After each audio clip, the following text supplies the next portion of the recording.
FSN Radio. It's all about what's next. Go to financialsurvivalnetwork.com and sign up for your free weekly newsletter. You'll also get 3 free reports. The Financial Survival Network. It's all about what's next. Welcome, and you are listening to the Financial Survival Network. I'm Kerry Lutz, and today's March 13th, 2018.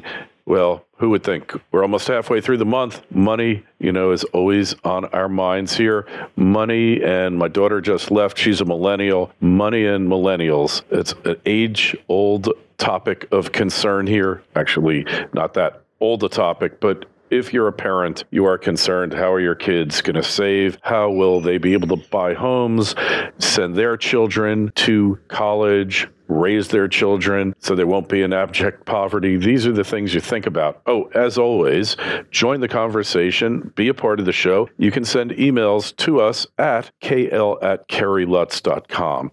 So with that in mind, millennials making their way in the real world, no millennial, when you think of a millennial, you think of them always being attached at their ear, their eyes, whatever, to their smartphone. And combining that with managing your finances is really what it's about. So today you're going to meet a really interesting guest. His name is Warren Hogarth. Warren, your former partner at Sequoia Capital, and your co-founder, CEO of Empower Finance, which you're going to talk more about. And we're thrilled that you're on the show. Thank you, Kerry. It's wonderful to be here. So you helped found Empower Finance, created an app specifically aimed at millennials to help you manage your finances and, I guess, plan for a better life effectively. That's what we're talking about, isn't it?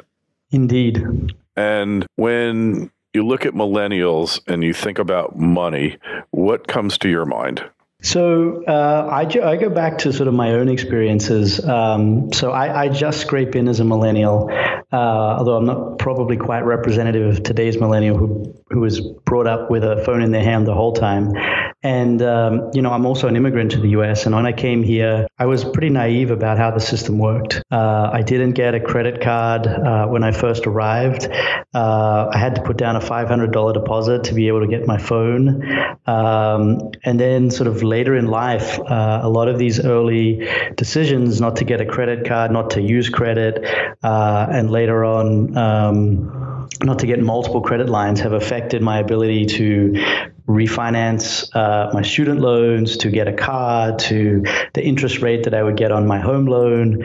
And then, frankly, just a little bit of laziness has also impacted, whether my money was sitting in a high interest savings account or working as hard as it could be for me. And I come from a technology background, and I just thought, look, in a world of, as we were just chatting about before, in a world of self-driving cars, how come we can't just automate this stuff? Why isn't there an app for me that'll take care of it for me?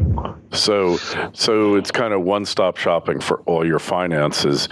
And how does that work exactly? Yeah, so the core of the experience is you connect your financial accounts. And so anything from your bank or your credit card, your student loans, investments, cryptocurrency, whatever it is, and it puts it all in one place so that you can very quickly see, are you spending more than you're earning, how everything's performing, if anything might be late or whatnot. And then with that sort of single view, the app goes to work and starts looking out to see if all of the different ways we could help you improve, or if there's anything you're doing that, might be hurting or affecting things like your credit score, for example. So, it looks to see if you may have forgotten to pay any, payments. It looks, which, that's about a third of the impact on your credit score. It monitors your credit utilization if you're using your credit cards. So again, that's another third of your credit score impact. If that goes up, it gives you a little notification to say, hey, you're doing something that's starting to materially impact your credit score. Should we do something about that? So it looks out for those things to help you improve or sort of look out for the landmines. And then on the other side of the fence, on the saving side and building wealth side of things, it helps you negotiate bills, find better insurance.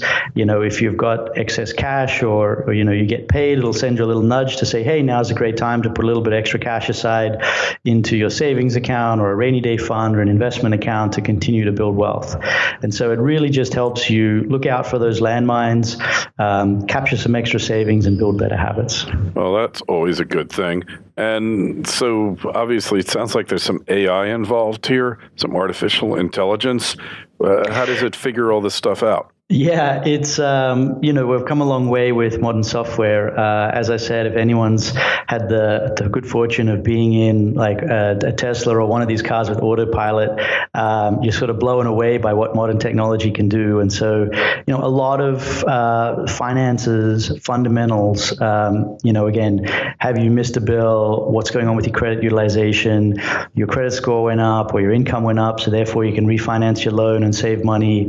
And so all of those decisions can be put into algorithms, and even a financial advisor or planner who's looking over your information is generally not looking over it on a day-to-day, week-to-week basis with a fine-tooth comb. But algorithms, that's what they're best at. Every time a new transaction comes in, a new piece of data comes in, it goes through the logic in the system and says, hey, is there anything that needs to be done here? And so we've put all of that information into software. Interesting. So it's like having a little financial planner in your pocket, huh?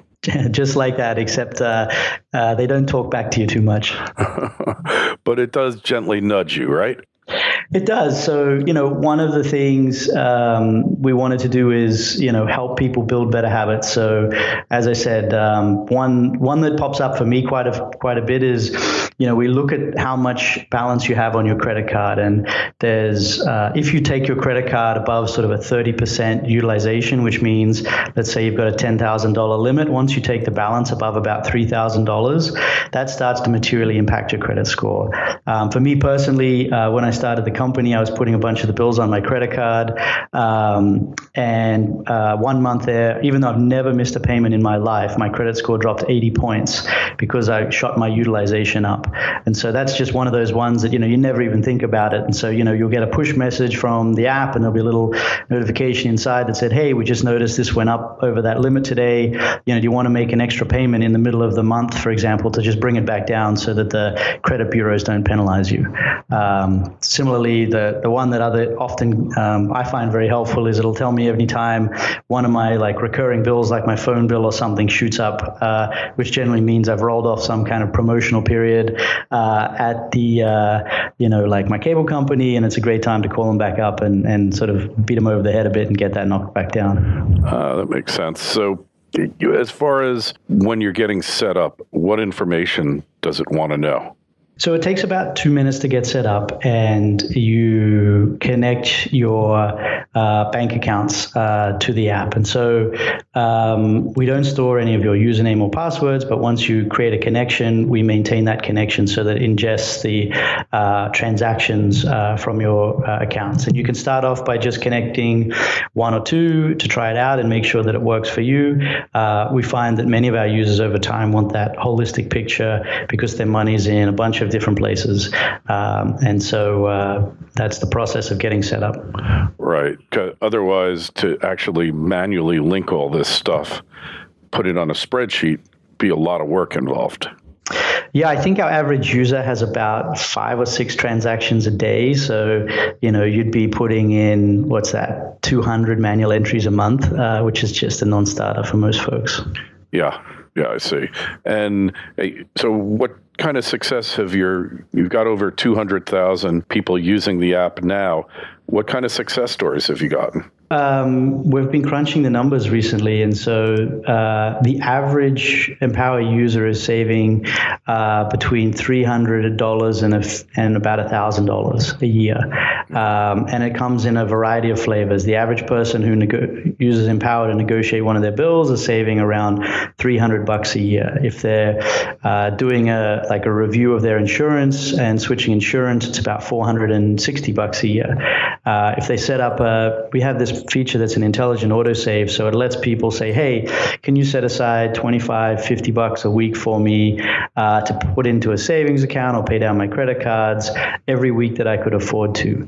And what the algorithm does is it looks every Monday and says, hey, what's the balance in the account? What expenses are due this week? Hey, if there's a little bit of extra set aside, let's take an extra, whatever the user says, $25-$50 and put that either towards paying down debt or building savings. And users that have that set up are saving about an extra $1,000 a year.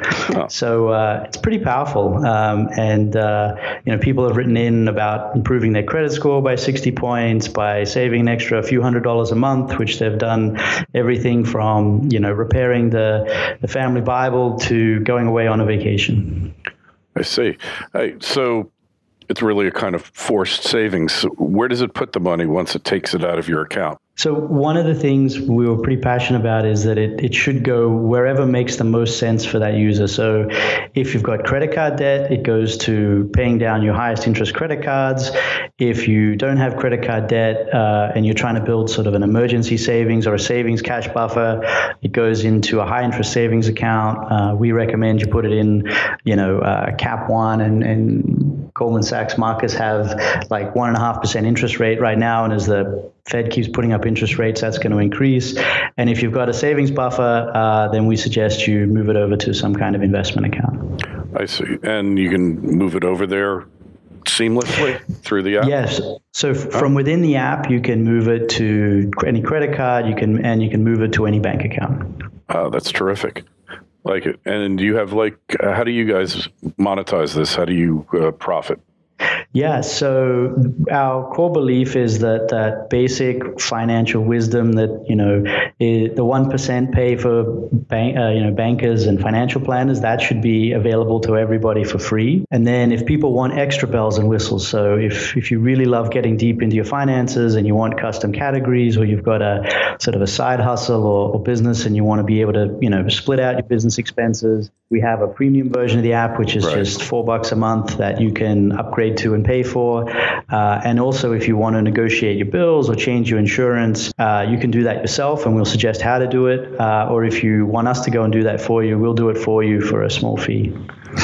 Sounds great. So the average person, average millennial that's working with you guys through the app, what does that person look like? What's their profile? Yeah, I was, when we kicked this off, we thought, hey, the people that this would be most valuable for early on would be sort of young professionals, couple of years out of college through to, early on in their family life. When you have student debt, you moved out of home and you've got to manage your rent, or you've got to think about your first house, or you've got to think about a car, and then your relationships and joint finances and kids. And every time you have one of those decisions, you really have to think hard about where your money's coming from and how you make it go as far as it can. Since we've launched, what we've realized is, even down to kids in college, we have a lot of college folks using this app because they hate the banks, and they want, a lot of their folks have had difficulties with finances, and they don't want to be in the same boat. And it's a very easy tool to use, and so it's actually a pretty broad cross section of folks from across the country. Interesting. Well, yeah, it's I find it fascinating talking about that millennials hate banks. Banks are so stodgy. They're really out of date. Yeah, you can pay your bills online. They have apps, all that stuff. But they're really, Warren, they're really behind the times, especially when it comes to millennials, aren't they? They are, you just have to look at the recent Wells Fargo issues with setting up fake accounts. People know, if your money in a savings account is sitting at one of the top few banks right now, or the largest banks in the country, you're not earning any interest. You're probably being charged fees. That was fine in the past when people sort of didn't look around and information was a little bit harder to come by. But millennials know that, you can earn more interest somewhere else. You don't have to pay fees. They're very, cautious of trusting the sort of traditional corporates when they've been sort of, putting folks in a tough place. Yeah, and they also distrust them from an employment standpoint, because the perception among millennials, probably more right than wrong, is the big companies don't care about them. They don't really care about their future or what's best for them. All they care about, as far as you're concerned, is, your cost to be controlled. They've seen it with their parents, their family members getting laid off from big companies. So yet another reason why millennials don't have faith in the economy or the business model. Yeah, I mean, most millennials were quite young when they went through the global financial crisis in 2008 and foreclosures and all of the other tough times that went with that. And, they saw the impact that it had on their families, so they're pretty cautious. Yeah, makes a lot of sense. So if you want to find out more about it, people want to know where to go, what do they do? Yeah, the app is available in the App Store if you search for Empower, or in the Google Play Store if you search for Empower or Empower Finance. It's one of the highest rated apps in both the stores, so check it out. And if you want to get in touch with me, I'm at Warren Hogarth on Twitter, and shoot us a note if folks have any questions or want to do any more research. And for a short period right now, since we just launched this as this premium version with all of the extra bells and whistles of if you do have a side hustle, and especially while you're getting into tax season and you want to separate all that stuff out right now, we actually have a free trial of the premium version for the 1 month free trial for the next month or so. All right. That sounds really great. We're going to check it out too. And look, if you've got any questions or comments and you want to be part of the show, email us at kl@kerrylutz.com. Twitter feed is at Kerry Lutz. The Facebook page is Financial Survival Network. Warren, been a pleasure having you on. Wish you the best of luck with Empower. Thank you very much, Kerry. FSN Radio. It's all about what's next. Go to financialsurvivalnetwork.com and sign up for your free weekly newsletter. You'll also get 3 free reports. The Financial Survival Network. It's all about what's next.